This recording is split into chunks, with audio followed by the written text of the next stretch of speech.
Hello everyone, my name is Sneha Srivastav and today I am going to explain standard equation of conicoids. So, standard equation of conicoid को समझने से पहले हमें ये समझना होगा कि what is the general equation of second degree. So, the general equation of second degree is ax square plus by square plus cz square plus 2fyz plus 2gzx plus 2hxy plus 2ux plus 2vy plus 2wz plus d equal to 0.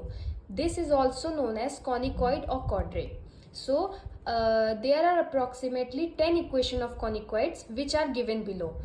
So, first equation is x square upon a square plus y square upon b square plus z square upon c square equal to 1. This equation is for ellipsoid. अगर हम इसी equation में यहाँ a को हम लोग negative कर देंगे तो वो हमारा हाइपरबोलाइड ऑफ वन शीट हो जाएगा, जो कि है x square upon a square plus y square upon b square minus z square upon c square equal to 1. हम देख सकते हैं यहाँ पर हमने एक टर्म को नेगेटिव कर दिया है तो हमारा वो हाइपरबोलाइड ऑफ वन शीट बन जाएगा. अगर हम इसी इक्वेशन में दो टर्म्स को नेगेटिव कर दें तो हमारा हाइपरबोलाइड ऑफ टू शीट हो जाएगा, जो कि यहाँ पे लिखा हुआ है x square upon a square minus y square upon b square minus z square upon c square equal to 1. हमने यहाँ पे दो टर्म को नेगेटिव कर दिया और ज़रूरी नहीं है कि हम इसी दो टर्म को करें, हम इसको और इसे भी नेगेटिव कर सकते, इसको और इसे भी नेगेटिव कर सकते, हम कोई भी दो टर्म नेगेटिव कर सकते हैं. फोर्थ इक्वेशन है हमारी x square upon a square plus y square upon b square plus z square upon c square equal to 0. हमने इस पूरी इक्वेशन को 0 से इक्वेट कर दिया तो वो हमारी कौन की इक्वेशन बन जाएगी. फिफ्थ इक्वेशन है x square upon a square plus y square upon b square equal to 2z upon c. ये हमारी इलेप्टिक पैराबोलाइड की इक्वेशन होती है. सिक्स्थ इक्वेशन है x square upon a square minus y square upon b square is equals to 2z upon सी.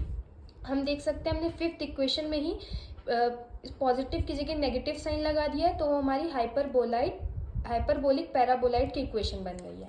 हमारी seventh equation है x square upon a square plus y square upon b square equal to 1. ये हमारी elliptic cylinder की equation होती है. अब हम अगर इसी इक्वेशन में मिडिल में नेगेटिव साइन लगा दें तो हमारी हाइपरबोलिक सिलेंडर बन जाएगा, जो कि है x square upon a square minus y square upon b square equal to 1. Hyperbolic cylinder.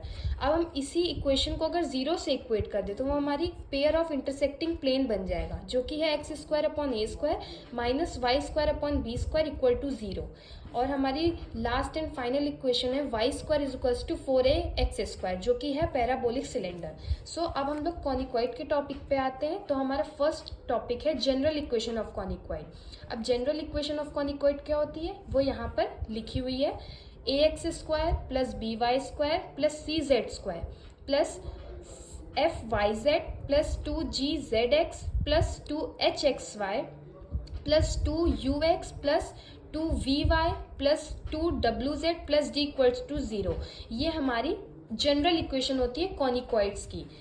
तो यहाँ पे आप देख सकते हैं कि 10 कांस्टेंट हैं. अब उस 10 कांस्टेंट में से हमें ये देखना पड़ेगा कि एक जो हम कांस्टेंट ले रहे हैं वो नॉन जीरो होना चाहिए. और वो नॉन जीरो क्यों होना चाहिए कि अगर हम कोई भी ऑपरेशन इसमें अप्लाई करें जैसे मल्टीप्लाई या डिवाइड तो उससे हमारी ये इक्वेशन इफेक्ट ना करे, इसीलिए हम लोग एक टर्म को नॉन जीरो रखते हैं. अब इस एक टर्म अब दो कंडीशंस और निकलती हैं. वो क्या है, every point straight line meets the surface at 2 points. जो हमारी स्ट्रेट लाइन के 2 पॉइंट्स हैं वो मैक्सिमम 2 पॉइंट पे इंटरसेक्ट करने चाहिए.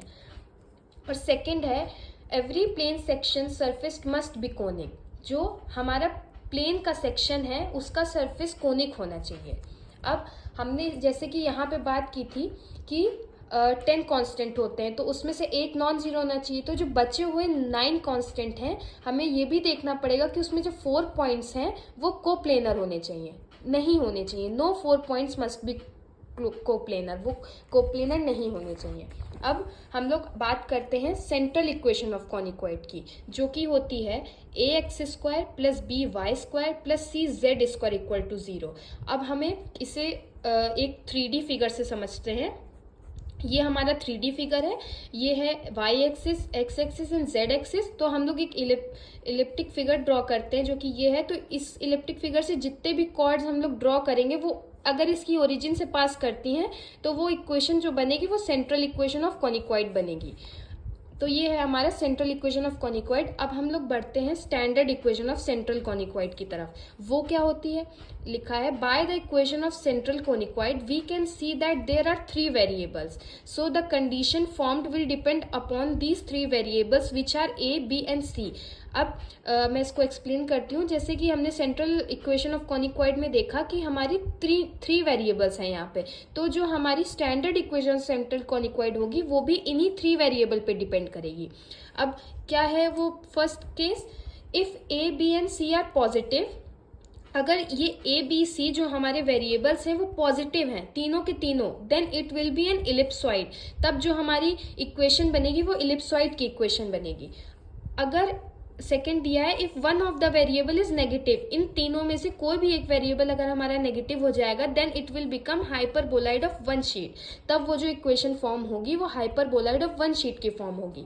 थर्ड क्या है, if 2 of them are negative, अगर कोई 2 टर्म जैसे अगर ए या बी नेगेटिव हो जाए या बी या सी नेगेटिव हो जाए या ए या सी नेगेटिव हो जाए, तो अगर इनमें से कोई भी 2 नेगेटिव हो जाएगा और एक पॉजिटिव रहेगा, जैसे इसमें सी पॉजिटिव है, इसमें ए पॉजिटिव है और इसमें बी पॉजिटिव है, तो वो हमारा हाइपरबोलॉइड ऑफ 2 शीट फॉर्म होगा।